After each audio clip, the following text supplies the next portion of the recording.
நீ எங்க சாரம் வைக்குது தெரியாதுன்னு சொல்லிட்டு என்ன தெரியாதுன்னு சொல்லிட்டு கதை சொல்றியா? எங்க தம்பி எங்க இந்த பக்கம் சும்மா இங்க லோக்கலா தான் சரக்கு எங்க இருக்கு? எங்க 2 கோட்டர் தெரியாது எனக்கு எங்க வைக்கிறானோ சரக்கு சொல்றேன் எங்க வைக்கிறானா? இப்ப 2 கோட்டர் வைக்கிறான்டா.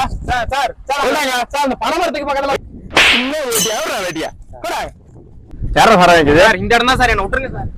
ஹேய் இந்தா சார் இப்படிதான் ஓடு ரெண்டுடா. ஏய் என்ன ரேட்ராவா போட்டு எவ்வளோ? 250. நான் யாரு தெரியுமா தெரியாதா? ஓ யாரா எதுடா? என்னடா எவ்வளோடா? என்னது யாரு தெரியா இல்லையா? நானு சரி சார் போலீஸ் என்னது உங்களுக்கு ஒரு 250 கொடுத்தாங்க. அது மதிங்க அவரை விடுங்க சார் என்ன விட்டுருங்க சார். அவரே ஓட்டா இல்லடா